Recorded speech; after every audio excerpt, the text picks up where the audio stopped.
Bom, eu já tinha até desistido desse projeto que eu pensei em fazer, mas eu retomei. Já que nós estamos estudando este ano produção textual no curso de práticas de linguagem, produção oral e textual, e o último encontro teve ênfase na oralidade, eu pensei em fazer uma síntese em relato oral. Mas como é difícil fazer isso, né? É uma coisa que exige coragem, é uma coisa em que eu estaria me expondo, eu pensei em não fazer, eu cheguei a gravar um vídeo e depois acabei apagando, mas aí eu achei que eu devia retomar essa coragem e fazer. Então vamos lá, para ser rápida, sucinta, para a síntese acabar logo, vamos ao que interessa.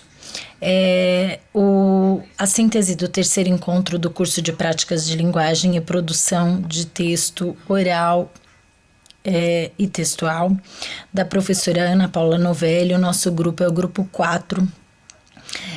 Eu pensei em fazer um relato oral e vou me basear em algumas anotações, mas vou tentar falar a maior parte das coisas da minha cabeça mesmo, do que aconteceu naquele dia.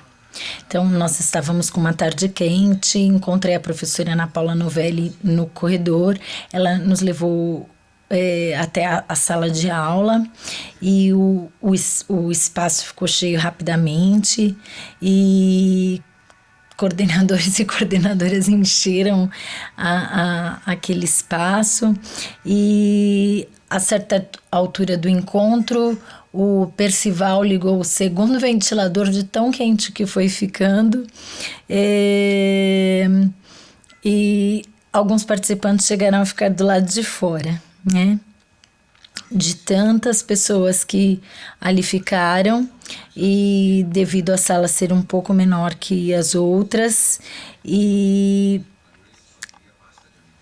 devido ao abafado do dia também. Agora, deixando de lado a densidade demográfica e o clima, vamos falar um pouquinho do conteúdo do encontro. A Ana começou no horário combinado, no contrato didático do último encontro, do segundo encontro, porque o primeiro encontro foi considerado o encontro da Alfredina.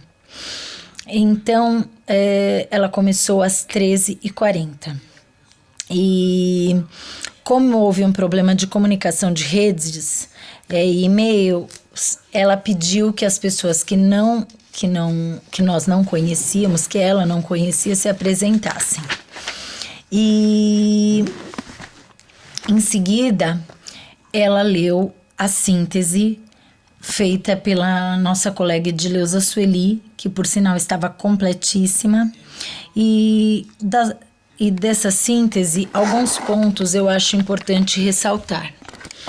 Um deles foi que é importante que nesse ano de 2014 nós pensemos no planejamento dos gêneros orais durante os trimestres, porque até então nós não temos dado a importância merecida nos planejamentos trimestrais, os separando por gêneros.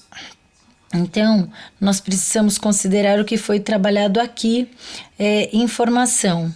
Então, os contextos de uso, gêneros orais e etc. Também, outra coisa que eu destaco na síntese lida foi algumas informações sobre, por exemplo, imagem. Então, ela falou, estava escrito ali, e é importante a gente relembrar, que imagem, figura, desenho não é a coisa a que representa. Eles são representações desta coisa, não são a coisa propriamente dita. No momento da síntese, foram citadas as definições dadas, as palavras solicitadas no último encontro, na última formação, em referência àquele livro do Javier Naranjo. E foi sugerido o livro da Adriana Falcão, que chama Mania de Explicação. Então, se você não anotou, aproveite para anotar agora. Mania de Explicação, que é um livro da Adriana Falcão. Também foi falado de um trecho do livro Porto de Passagem, do João Vanderlei Geraldi, que deste livro foi falado de um trecho muito bacana, em que foi citado que no texto é que a língua se revela na sua totalidade. E é verdade, é no texto mesmo que a língua ela pode se revelar na sua totalidade, porque na palavra ela é falada de uma forma solta, mas no texto ela ganha contexto, ela ganha toda uma inteireza que ela não teria fora do texto. Começamos a falar da importância do planejamento para quaisquer áreas de conhecimento. E aí a Ana Paula sugeriu o trabalho com o livro A Família Gorgonzola. A Ana Lúcia sugeriu o livro O Homem que Calculava. Eu falei que os professores às vezes são muito bem intencionados no seu planejamento, mas às vezes não planejam coisas interessantes para as crianças e que o papel do coordenador é intervir, orientar neste sentido.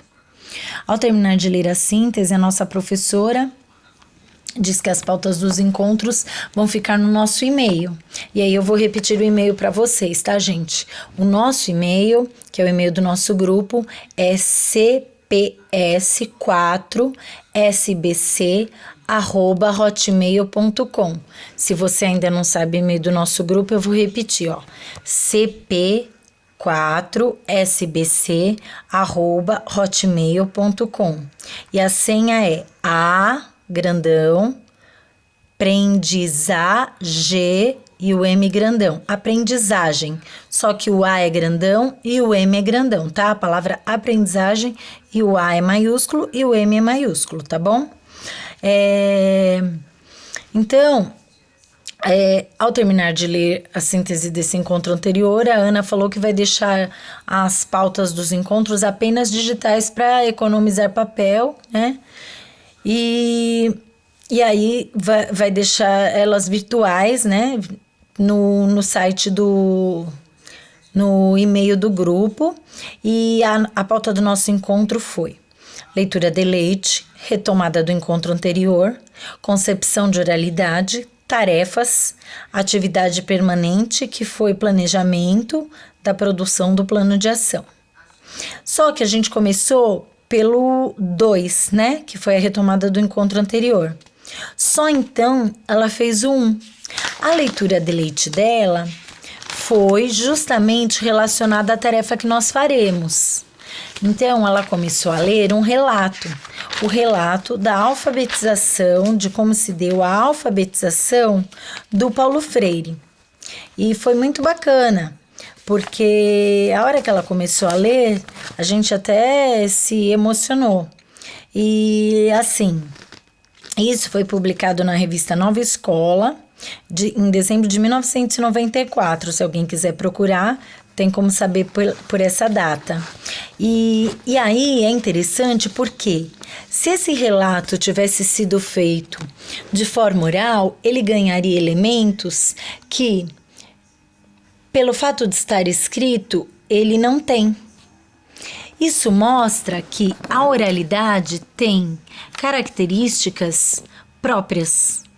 E é o que nós vamos falar a seguir. Aí a professora passou para o vídeo do Luiz Antônio Marcuschi. Ela iniciou perguntando se nós sabíamos quem era Marcuschi, se nós imaginávamos do que falava o vídeo, o que nós imaginávamos do que se tratava, né? Tá. Aí algumas pessoas comentaram se já o conheciam, se não, tal. E aí ela nos dividiu em 5 grupos. O primeiro grupo falaria sobre a relação entre a fala e a escrita. O segundo grupo, a oralidade na escola. O terceiro grupo, características da oralidade. O quarto grupo, características da escrita. E o quinto grupo, relação com a discussão do encontro anterior e o vídeo. E aí, neste vídeo do Marcuski, apareceram informações muito importantes. Só que, ao invés de eu resgatar o vídeo, eu já vou para a socialização do vídeo, porque aí, na socialização, o que foi falado no vídeo vai aparecer. Quando nós formos socializar, apareceram estas informações que o vídeo trouxe. Porque o Marcuski traz informações muito importantes no vídeo, que na hora que nós que eu for falar a respeito da socialização dos grupos, vai aparecer o que o Marcuski falou no vídeo. Então, quando o grupo 1, que falou sobre a relação fala e escrita, falou a respeito do que o Marcuski falou no grupo, o que apareceu? Que a fala tem especificidades próprias e que a fala é a representação fônica da língua e que a escrita é a representação gráfica da língua. A escrita não representa a fala, a escrita representa a língua. Eu não posso falar coloridamente. Assim como eu não posso escrever determinados sons que são pronunciados. Eu posso até imitar a escrita desses sons, mas não é a mesma coisa. A fala tem especificidades da gestualidade, da expressão, que a escrita não tem. Contudo, a escrita, assim como a fala, é uma representação da língua. A escrita, ela tem um certo distanciamento de quem fala.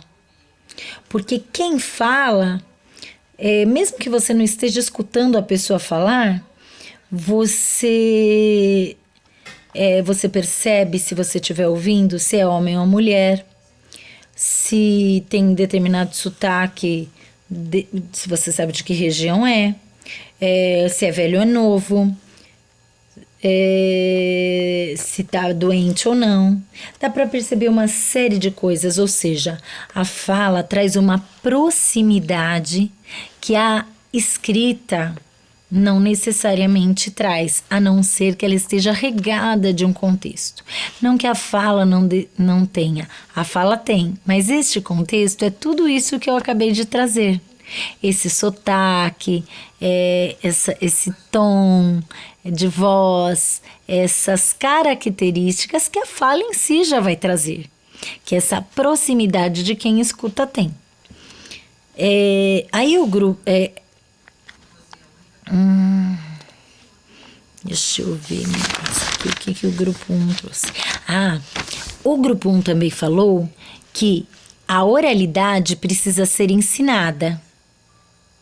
Que ninguém porque fala e oralidade são coisas distintas, e eu já vou falar sobre isso aí. A fala e a escrita não são a mesma coisa, que é o que eu acabei de falar, tá? Que a fala é a representação fônica da língua e a escrita é a representação gráfica da língua. E aí, o grupo 2. O grupo 2, que tinha que falar sobre oralidade na escola, falou que a escola não tem trabalhado a oralidade da forma adequada. Ele trouxe a informação, vista no vídeo, de que a fala existe muito anteriormente à escrita, Porém, a escola não tem trabalhado nem a fala e nem a oralidade de formas adequadas. A fala veio antes da escrita e ela tenta ensinar, porém a escola tenta ensinar o que é valorizado socialmente. Socialmente, o que é valorizado é a escrita. Quem valoriza a escrita? Por que a escrita é tão valorizada? Porque a escrita é o que a elite dominante utiliza. E, atualmente, quem tem conhecimento, tanto da fala quanto da escrita, é que detém o poder. Mas, mais ainda, quem tem o poder da escrita é que detém o poder. Por isso que a escola valoriza tanto a escrita. Contudo, faz-se necessário que a gente valorize também a oralidade. Porque a oralidade, ela é importante. O poder do discurso, o poder da oratória, de saber se colocar, de saber expor-se em público, isso é importante. E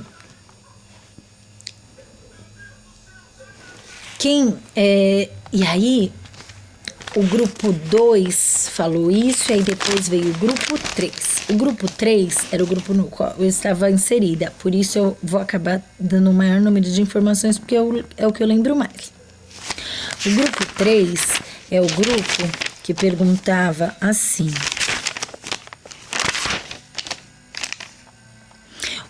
características da oralidade.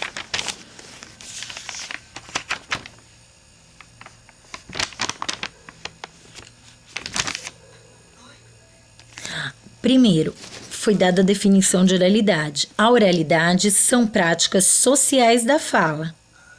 E aí, a Ana Paula Novelli falou na hora do nosso grupo o seguinte: assim como o letramento está para a escrita, a oralidade está para a fala. Então, a fala não é a mesma coisa que a oralidade. Então, oralidade são práticas sociais da fala. A fala, ela é o uso normal, o uso fônico da língua. Já a oralidade são as práticas sociais da fala. E assim como o letramento está para a escrita, a oralidade está para a fala. Então, oralidade são práticas sociais e a fala é uma produção individual ou coletiva. E aí, o que a Ana trouxe para nós? Que nós precisamos trabalhar planejadamente oralidade na escola. Aí, voltando ao vídeo, o meu grupo trouxe que a oralidade permite o uso de uma série de recursos e possui um conjunto de elementos simbólicos, que é o mesmo que o Marcuse falou: gestualidade, tonalidade, velocidade, entonação, volume, etc. A oralidade possui gêneros próprios, ou que também aparece na produção escrita. E aí, isso foi uma informação além do vídeo. Então, gêneros orais, comentários, seminários, assembleias, plenárias, debates, depoimentos, testemunhos, causos, anedotas, diálogos formais. Gêneros orais e escritos, entrevistas, monólogos, teatro, notícias, trava-línguas, piadas, repentos, noticiários televisivos ou radiofônicos, relatos, músicas. Aí veio o grupo 4.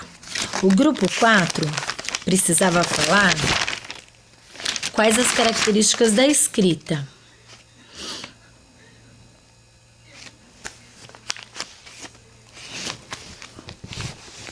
Mais uma coisa que meu grupo disse. O meu grupo disse o seguinte, que a oralidade está presente em quase todas as comunidades, menos a comunidade surda. Tá? A fala, né?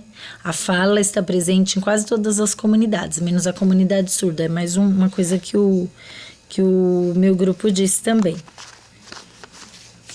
Aí, outra coisa que aparece aqui. O grupo 4. O grupo 4 tinha que falar sobre a escrita. Atualmente, só algumas pessoas escrevem. A fala é mais antiga que a escrita, porém nós trabalhamos mais a escrita. Isso tem relação com a questão do poder. A escrita determina quem você é socialmente.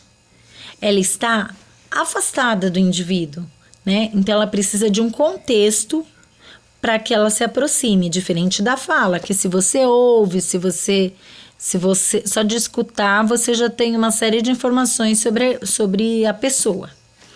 A escrita é representação da língua, não da fala. O contexto sempre diz muito sobre a situação oral. E se ele não existir, a oralidade se perde. Isso também ocorre na escrita. Por isso, é muitíssimo importante contextualizar a escrita. Aí o grupo 5 tinha que relacionar o vídeo às discussões do encontro anterior. Aí, primeiro o grupo disse que não tinha feito a tarefa. Depois, falaram que eles não concordavam com Marcuski, porque eles disseram que tudo que era oral dava para ser escrito e tudo que era escrito dava para ser oral, oralizado. Aí Ana Paula Novelli falou que não. Diz que são coisas bem diferentes e que, embora se relacionem, nós precisamos ter clareza que são coisas distintas. Nem tudo que é oral, nem tudo que é de ordem oral pode ser escrito. Então, por exemplo, um causo, ele não foi feito para ser escrito. Ele até pode ser escrito, mas ele é feito para ser contado. Uma piada, ela é feita para ser contada, ela não é feita para ser escrita. Uma notícia destas que é para a gente contar, uma notícia que você relata, ela não é para ficar sendo escrita, ela é para ser dita.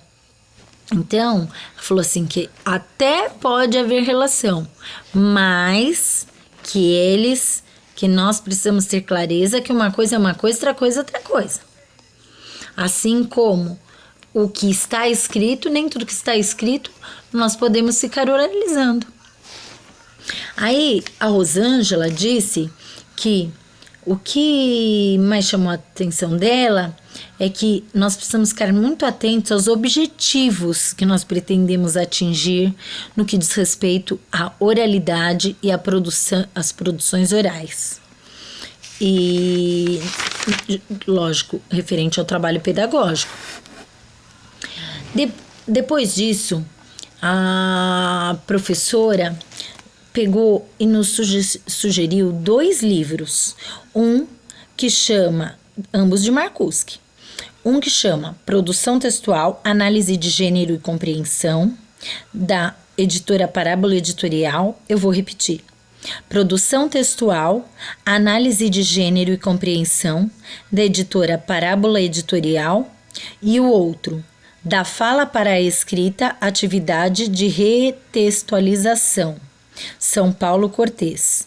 Da Fala para a Escrita, Atividade de Retextualização, São Paulo Cortês. Ambos do Marcuski. Então, ela citou esses 2 livros. Aí, ela nos chamou a atenção para o quê? Não agora, mas no fim do encontro, mas eu vou falar para vocês agora para que a gente não perca o fio da meada. Quando chegou no fim do encontro, o que a professora fez? Ela falou assim: gente, vocês observaram o que eu fiz? Eu fiz uma sequência didática do filme para que vocês, de atividade com o filme.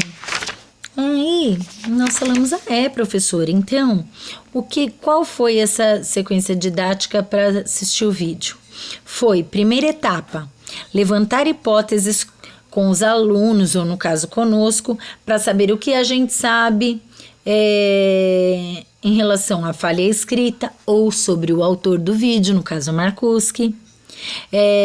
Perguntou como que andava a discussão na nossa escola. E aí perguntou o que a gente conhecia do autor, né, do cara do vídeo. Aí, segunda etapa, nós assistimos o vídeo com um roteiro de observação. Então, cada grupo tinha uma tarefa. Tinha que fazer, um tinha que fazer relação com a fala, outro com a escrita, outro com o encontro anterior. E aí, isso que nós fizemos. Na terceira etapa, aí ela pegou ainda, fez a sugestão de 2 livros.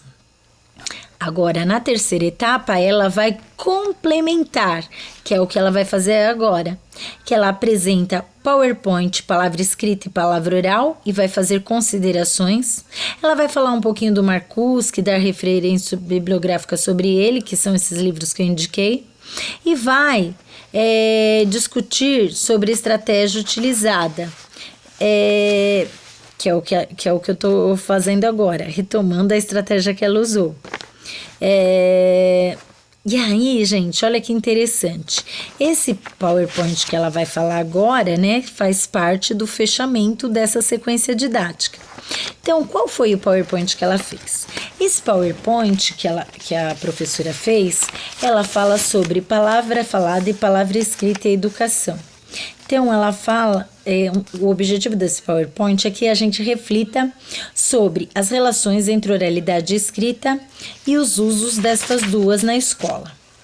Então, o que ela fala? Que a gente tem uma tradição na escola de grafar as coisas e, por causa disso, nós não valorizamos a oralidade. E, embora seja o que nós mais usemos, nós não valorizamos este uso. Aí, o contar histórias, o ler histórias, eram entendidos como um passatempo, não como algo sério. De um tempo para cá, isso passou a ser planejado, passou a ser valorizado, passou a ser algo importante. A presença dos gêneros textuais orais ou no cotidiano escolar é uma conquista que nós precisamos fazer. Ensinar os usos sociais da língua oral também. Tratar das relações entre oral e escrito também é uma conquista que nós, coordenadores, principalmente precisamos fazer. E aí, em relação ao Marcuse, fala e escrita são 2 modalidades diferentes de uso da língua. Oralidade e letramento são práticas sociais distintas. A fala não apresenta propriedades intrínsecas negativas. Então, falar não tem nada de errado. A escrita não apresenta propriedades privilegiadas em relação à fala. E olha, escrever é culto, escrever é mais chique do que falar. Não. São coisas diferentes, apenas isso. Oralidade escrita na literatura. A literatura é uma linguagem muito legal para a gente refletir sobre a fala. E tem um autor muito interessante para a gente observar isso, o Saramago. O Saramago, ele escreve como se falasse. Uma das características muito marcantes dele é que ele escreve exatamente como se estivesse fazendo uso da oralidade. Porque isso é uma forma de inspiração e reflexão. Para ele, as características da sua técnica provêm de um princípio básico, do qual todo dito se destina a ser ouvido. O que ele queria com isso? Significar que é como narrador oral, que ele se via quando ele escrevia, e que as palavras escritas, elas têm que ser lidas e ouvidas da mesma forma. Então, para ele, tudo que ele escrevia, tanto servia para ser lido ou ouvido. Era como se ele falasse. E por isso ele pontuava muito pouco. Uma das dicas para se ler Saramago é ler em voz alta, pelo menos inicialmente, até acostumar-se com a falta de pontuação. Isso foi dito pela professora Ana Paula Novelli, que ouviu da Alfredina. E depois ela também usou o Monteiro Lobato, que fazia uso da escrita da oralidade em seus personagens. Como? Ele é um observador muito interessante das falas cotidianas. E como ele fazia para poder representar essas falas cotidianas, já que ele era um homem culto que vivia num tempo em que ele seria muito recriminado se fizesse uso de falas muito populares, ele usava através dos seus personagens. Emília, ele utilizava falas bastante curiosas, rebeldes. Já a Dona Benta, ele utilizava falas sóbrias, ponderadas. Pedrinho e Narizinhos, falas infantis. Já tia Anastácia e tio Barnabés eram as falas do povo. E aí ele usava e abusava de termos utilizados na oralidade. E ele colocava bastante a visão das pessoas mais populares. E visão das pessoas do povo mesmo. Então, ele coloca que esses dois personagens tinham o uso bastante comum ao uso da oralidade.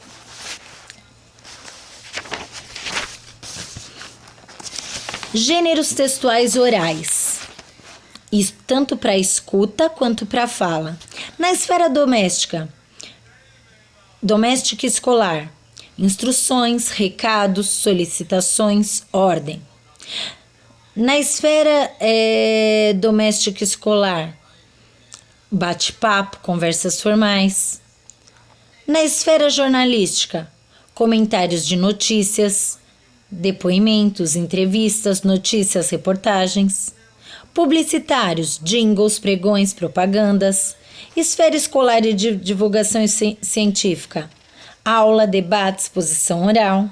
Na esfera literária, anedotas, canções, causos, recitações, relatos de acontecimento, relatos de acontecimentos cotidianos, relatos de acontecimentos, inclusive de acontecimentos cotidianos, relatos de experiências vividas, jogos dramáticos, peças de teatro. Terminada essa parte, a professora falou um pouquinho da nossa tarefa. Ela explicou que nós faremos relatos de alguma formação já dada, ou de alguma formação que nós virmos a dar, em que nós vamos fazer um relato de memória mesmo, de um acompanhamento de professor do ciclo 2, e que nós já vamos levar um esboço mais ou menos de como que vai ser essa formação, de como que vai ser o acompanhamento, de como nós planejamos fazer esse relato para essa aula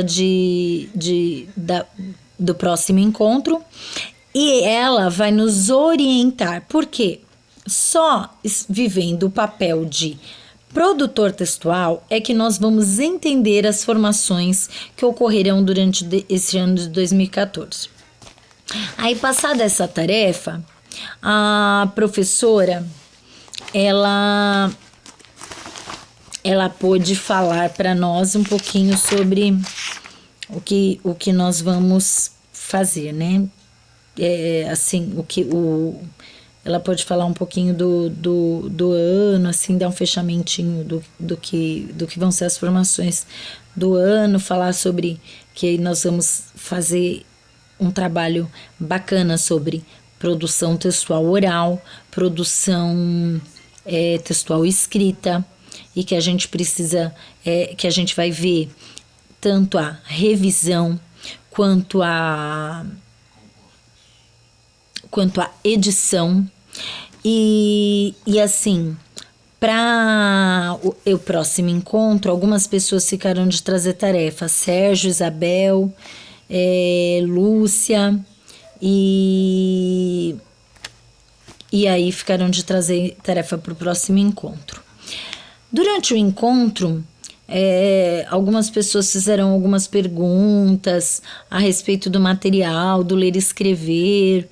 A professora falou um pouquinho sobre concepção educacional e que toda a concepção educacional envolve também uma concepção política por trás disso. Falou um pouquinho do PNAE e sobre essa questão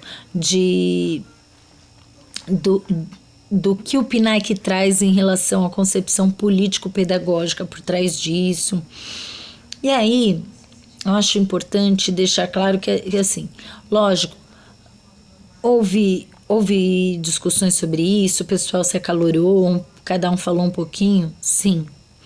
Mas é importante salientar que, independente de qual material vai para a nossa escola, do que é dito para nós em relação a estes materiais, é importante que a Secretaria de Educação se afine com esses formadores e repasse isso para diretores e coordenadores a respeito de proposta curricular, se ela vai se adequar ao PNAE ou não, e as novas formações. Isso é muito importante que aconteça.